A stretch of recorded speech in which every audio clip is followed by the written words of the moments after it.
Hello again, this is Foghorn with another installment of Flight School Academics for this, the 14th of August, 2951, or 2021 if you are stuck in the past. This presentation is part of an ongoing series of academics for the members of the Aurora Republic, the premier role-playing organization in Star Citizen. If you are new to the Aurora Republic or visiting for the very first time, let me start by saying welcome. We're glad to have you with us, and I'd love to hear more from you if you're interested in hearing more from us. We're a lawful good organization focused on roleplay exploration and social interaction, and are currently active in recruiting on both Spectrum and Discord. And we are going to, with some of the advent of 3.14, we are going to go back to the range and go range procedures with some of the new HUD features that we have now that should hopefully add a little more to our air-to-ground capabilities. Okay, so range procedures. These are based off of standard United States military air-to-surface ranges, and of course tweaked for use in the game of Star Citizen. So we will be using a hammerhead tonight as our main target. We will go out and find a place down on the surface of Hurston to go set up the range. This will take a little bit. There will be some setup to be able to get this to get up and running, and also depending on how many folks we got to participate in tonight. So here's things you need to remember while you're in the pattern, and we're going to talk more about what the pattern looks like here. Pretty much the entire briefing is about how to do the pattern, so that you guys can operate safely and efficiently on a practice pattern while you're practicing those hand-eye skills. Okay, so the speed throughout the entire pattern is going to be 150 meters per second. I did a survey through on Urkel Games through all of the different current SCM speeds of the ships in 3.14 that one would use for Strafe. And so 150 looks like it should be at or below the SCM speeds for pretty much everything that people could want to practice with tonight. The base altitude will be 300 meters AGL, so that's above ground level. So when we get there and we figure out where we're going to set up, then when we set up, then I will call out what that base altitude is, so you guys can remember that for so you're not sitting there just constantly do math. But I'll figure out what the elevation is where I set the hammerhead down, and then we'll add 300 to it, and that'll be the base altitude. The turns in the corners are going to be 3Gs all night, so these are not super hard bat turns. They're also not super fat lazy turns. They're kind of right in the middle. So as you turn the spacecraft around at the corners of the box pattern, just try to get your hand trained to being able to, if you're using a joystick, to be able to pull right at 3Gs. You might actually find out that if you're flying keyboard and mouse, it will probably be easier to hit 3Gs fairly close to exactly much earlier than the stick users will, because you'll figure out exactly where to move that VJoy little dot. Boop, that'll give you exactly 3Gs. The rollout point might be a cyclone. It might actually be a mission container.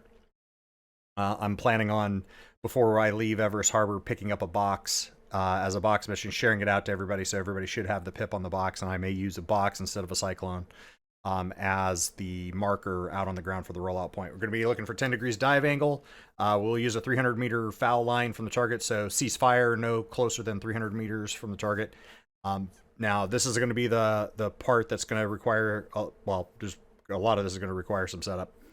But for your side, for the participants' side of this, we're going to need you to grab some sort of a fighter craft and be able to turn all the weapons off except for a single laser weapon. Could be a cannon or a repeater, don't really care which. But as long as I just want you shooting with a single laser weapon, because this is about practicing. This is a shooting range. This is effectively an air-to-surface shooting range for aerospace vehicles. You don't need to actually blow up the target. The gimbals and gimbals fixed. Okay, so no auto track on the no auto gimbals. Everything fixed, and that single laser weapon. The hammerhead will be the main target. It will be sitting there with its engines off, power on, shields on overclock, and all of the capacitor values dumped into shields, so that as each fighter comes by and strafes it with just a single laser weapon, it should be able to tank that all night long without anybody accidentally blowing up our target and forcing us to reset from the beginning and have to try to set it up all over again, which will actually probably end up in the end of the evening. So, okay. Range comm. You really only have 2 mandatory calls. They are at the base position and when you roll in. So in with your call sign. For tonight's call signs, just use your in gilded screen name or nickname, whatever you want to call it. So for example, it would be McQueen, McQueen in, McQueen base, or McQueen base, McQueen in. And then I will playing the range control officer. I'll play the RCO. I'll be down on the ground. I will give you the cleared hot, clear, continue, or continue dry.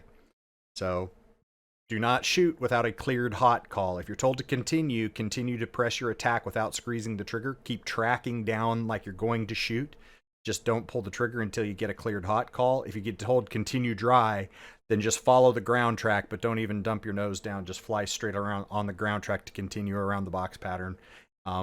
Because if I'm going to tell you to continue dry, it's because I'm going to be running back into the hammerhead for some reason to fix something. So don't expect any of that, but it could always happen. You'll probably get cleared hots pretty quickly after you give me your call sign in call. So let's be very disciplined about that today. Fouls.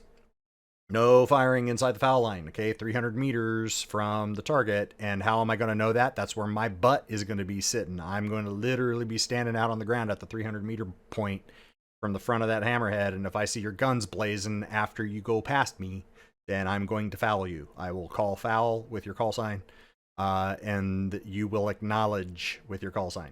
Just simply that you understand that you heard that I just fouled you for shooting inside of the foul line.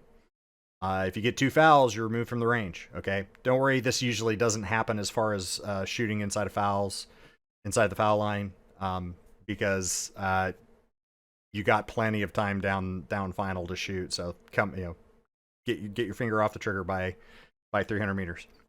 Obviously, any gross endangerment, safety of flight, and violating any of the range rules, which really that's the only big range rule is don't shoot inside the foul line, inside of the foul line. Of course, I can always foul you just because I don't like you, but I don't really see anybody here I don't like right at the moment. Okay, so what's the range pattern? As a reminder, we did this, I don't know, year and a half ago. It's been a little while. Okay, so we're going to go all the way around, but we're going to start from the roll-in point. So there you are at 300 meters AGL above the ground, wherever it is, when you call with your call sign in as you dump the nose down to 10 degrees-ish. Nose low, assuming I've done all of this math right, and with the addition of a compass, I will also, when we're setting all of this up, I'll also tell you what the final attack heading is.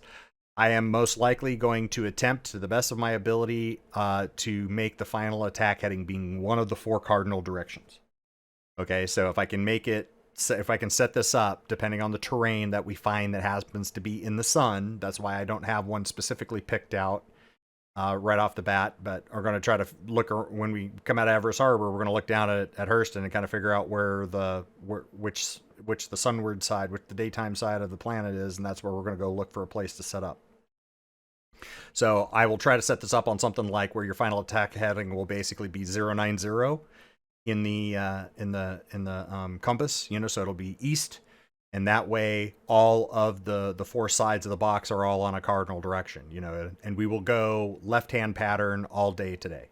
Okay, so if final is 090, then when you come off at the 300-meter foul line, come off the trigger and recover your nose back up. Let me step back half a sec.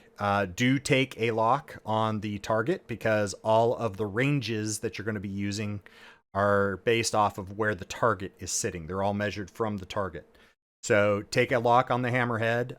If you have, I would have your target status page in your MFDs. I would have that up on one of the MFDs that are higher up in the cockpit, so that when you're looking out, it's down in the lower left or lower right corner of your screen. You don't have to look farther down to a lower MFD to go see it. And because in the upper right corner of the target status page, the one that shows you whoever you're targeted to and their ship with their shield bubble around it, in the upper right corner in fairly big letters is the range to target. It also duplicates up in your visor in the upper right corner, but sometimes, depending on the brightness of the sky and everything outside, sometimes that can be really hard to read. So I would suggest putting that target status page up in an MFD somewhere where it's on screen at the same time you're looking out bore sight of the spacecraft. Okay? So all of these ranges that you're going to see that are in green, all of those are based on with you target lock on the main target, which is the hammerhead. Okay, so like I said, if you roll out perfectly at 300 meters above the ground, directly over top of the roll-in point, which is 1 kilometer, exactly 1.0 kilometers from the target. That'll give you 3 to 5 seconds down final. That'll actually, if you hit that perfectly, it'll give you exactly 5 seconds from when you roll out for you to track, shoot, and get your finger off the trigger. It gives you 5 seconds exactly before you hit the 300-meter foul line. Okay, so once you get to you're coming off the gun, and oh, by the way, only 1 strafe per pass, no double triggering. So 1 good burst into the target. When you come off, you're done for that pass. Go ahead and recover your nose back up and avoid the ground. Go direct. Do not turn until you pass the target. So drive straight. When recover your nose back up to at least level flight, you can start climbing back up to the 300-meter AGL altitude, whatever I call that to be. But do not turn until you see the target go past your butt. Okay. That way we don't have anybody cut inside.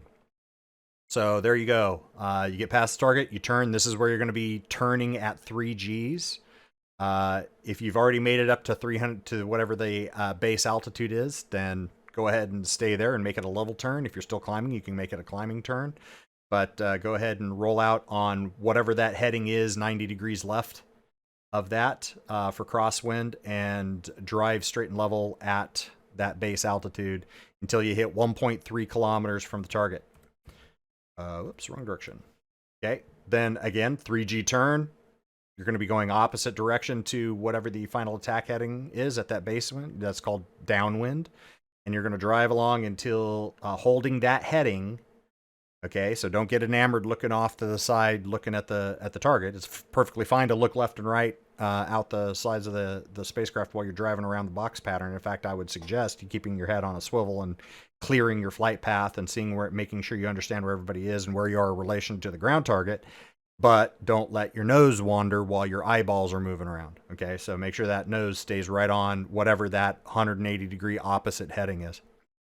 Drive out until you see 1.9 kilometers, and this is all based on 150 meters per second speed at that base altitude. 3G turn onto base leg, and oh, by the way, in that turn is where you should make that call sign, that call for base. So, for example, foghorn base. There is no acknowledgement from the RCO. You call base just to let everybody know where you're at.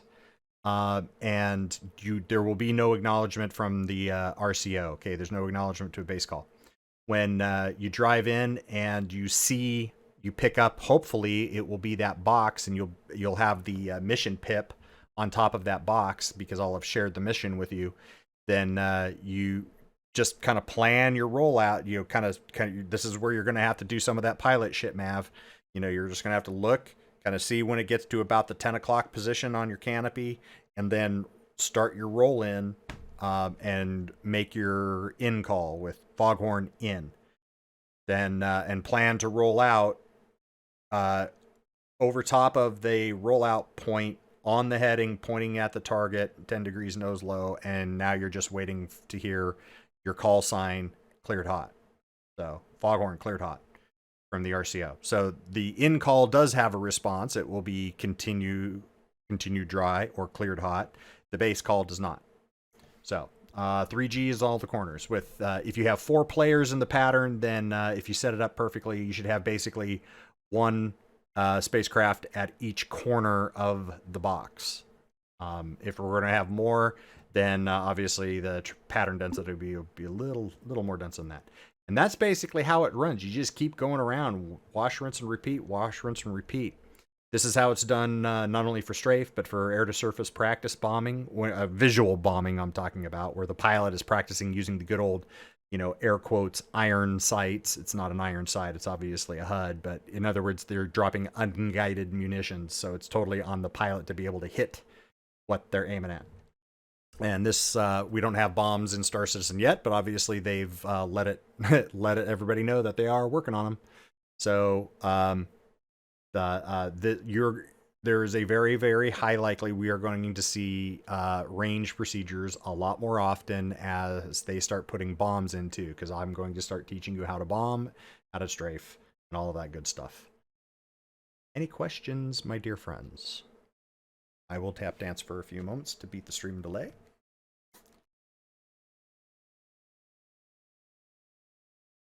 And take a drink. So this really time it really is strafing and I just want to say, hells yeah. Yes, this time it's strafing Merlin, and which we've done before, obviously, because right now that's the only air-to-surface ordnance other than guided missiles, but guided missiles don't require pilot practice. I'm just referring to when you said, what we do in Star Citizen is not strafe, we sway. No. Yeah, when we're talking, this is actual strafe. Strafe Right. is when you take a weapon, a fast repeating weapon like a machine gun, and you spray bullets in a line, either from an aircraft strafing or like an infantry machine gunner who's trying to keep all of those dudes up on that ridge line, their heads down, and he's not really aiming at one guy. He's just going and putting a stream of bullets kind of across that ridge to keep their heads on. That's strafe. When you're talking about translating in the X, Y, or Z axis, that is called surge, sway, and heave. That is not called strafe to anybody with an aerodynamics degree or a pilot's license. And then to the average passenger who gets flight sick, heave is something entirely different. That is also true. Well, I mean, heave is... There's a reason why heave in the 6 degrees of freedom, that's why heave is the translation vertical. You're going to heave up? Yeah. Particularly if you can get your aerospace vehicle to heave up, usually the passenger will too. So, Drake, any other questions? Not a question lead. Oh, okay. Not a question lead, but and I didn't realize that I was talking over Merlin when I tried no problem, to brother. last time. With de-deafening Gilded, I of course was already expecting hearing two things at once because Gilded and Twitch. So I apologize, Merlin, for talking over you last time. I was just gonna say, not really a question. I just want to say, hells yeah. Yeah, it should be with fun. all of this, the range control procedures and the idea of in the future doing bombing training. Yep. This is absolutely what I'm here for. Yep. So, let me caveat. I've heard a lot of people say that the PU we're not doing this in the PTU. We're going to do this in the PU. Live, in other words. I've heard a lot of people saying live's having a lot of problems. I've been in live quite a bit over the past few days and I've had none. So, standard Star Citizen caveats that, everything that can go wrong will, and this is going to take us some time to set up. I'm not only grab a hammerhead, but if I can't get a box mission, then I'm going to have to also drop down somewhere and pick up a cyclone so that you guys can use the cyclone as your marker. So this is going to take, and we're going to have to find a spot that's suitable, that we can, that's not an armistice zone, is on the daylight side, hopefully has some flat terrain so that we can park the hammerhead and it's not all kitty wonkus on the side of a hill, and that screws up your pattern altitudes and all that kind of stuff. You kind of want to build a bombing range, quote unquote bombing range, air to surface range. You kind of want to build it on fairly flat land, just because it is a big game of math. Like I said, I drew all of that out. You'll notice that those numbers, if you go back and look at the one we did a year and a half ago, those numbers are much smaller. That's for two reasons. For number one is because we're going much slower. When we tried it last time, we tried it at 200 knots, 200 meters per second. And people were like, some people's fight, that was faster than their SEM speeds. So we eventually knocked it back to 150 to keep everybody synchronized, because this ends up being sort of like a big follow the leader game, right? So everybody needs to be going pretty much exactly the same speed. You need to just set it on 150 and leave it. So we eventually made that change, and now the pattern that we had was way too big, because it was sort of, when I did the math originally, it was for a 200 knot pattern, 200 meter per second pattern. So 150 meter per second pattern is going to be much smaller because you guys aren't covering as much distance. And on top of that, the numbers that I calculated for a 200 pattern, even when we were doing 200, still felt a little bit rangy, like I needed to shave maybe a tenth or 2/10 of a click off X and Y measurements, just to kind of make it not so, broad, wide, and everybody having to drive 10,000 miles around the pattern just to get back to shoot. So yeah, these numbers are smaller based on those two key things. So I basically recalculated everything for 150, and then I shaved an extra tenth of a kilometer off, just to kind of go, let's see if we can massage those numbers and get this to where it's still safe. Everybody should feel like they have enough time to think about what they did on the last pass, and go to school on it and go, okay, what am I going to do to shoot better this time? Make any flying corrections if maybe they get a little bit jammed up behind somebody else, and they kind of like, okay, I'm gonna go 5 degrees right and fly a little wide, and then when he turns base, I'll delay slightly. Try not to delay your base. If you fly the right ground track, but you're just late on the radio call late base. Okay, so late base tells everybody that, hey, this radio call is late. I'm not actually where I'm supposed to be when I called base, but I'm on the proper ground track. I just called it late in time. If you had to extend, maybe because you were jammed up behind somebody, if you had to extend and you're flying a base that's farther away from the target than depicted, then that's called wide base. So use those two terms to describe, so people can kind of keep track of where each other's is, and we don't run two airspace vehicles together. Yeah, I know it's a video game. Nobody's actually going to get hurt, but let's try to play this as realistic as practicable, and have some fun doing it. Any other questions? Yeah, I have two. Okay. Do I need to remove a gimbal, or is there a way I can just turn it off? Yeah, just turn the weapon off. If you go into your, if you look down into your MFD. I mean, did we say non-gimbaled weapons? Yes, you have the ability with the G key, golf. What's G? Yeah, golf will, if you have gimbaled weapons, hitting the golf key will cycle you between lock, auto, and manual. And so Gotcha. Cycle them around to lock. If you only have fixed weapons, then it's just in lock. It's in lock and welded. You can hit the G key all you want and it won't move.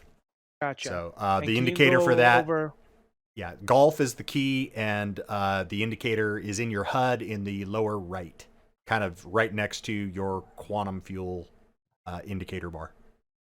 Perfect. Roger. And the second thing, could you go over one more time what hot, continue, and continue dry mean?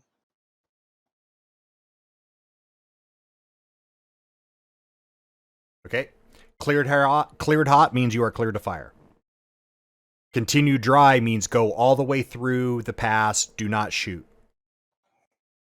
Continue means continue like you're going to be ready to shoot, because I'm probably going to clear you hot in like another second. That makes sense? Got it. Yep. So pretty much you're going to hear cleared hot all night. If you hear continue, then expect me to immediately turn right around and say cleared hot within like a second or something. It means I see something safety of flight wise that I'm not going to clear you to shoot yet, because there's something funky is going on out in front of you with the guy out ahead of you, and I'm making a decision right then and there on whether to let you shoot or not. Who knows? Maybe your flight mates out here are trying to run two aircraft together right over top of the target. Which means I may go, whoop, nope, continue dry, which means just fly on through. In fact, you don't even have to point down and descend. You can just drive straight over the target, stay in the pattern, just drive over the target and then make the turn, and we'll get you on the next pass. Probably not going to happen tonight, but like I said, the only time you're going to hear continue dry or continue and then get cleared out is for there's some sort of a safety of flight issue going on out ahead of you, and I'm not going to make the potential situation worse in these next couple of seconds by letting the next guy throw bullets into there as well and make a bad situation even more sporty. So, yeah, probably won't happen, but never say never. Okay. Cool. Thanks. Awesome. Any other questions?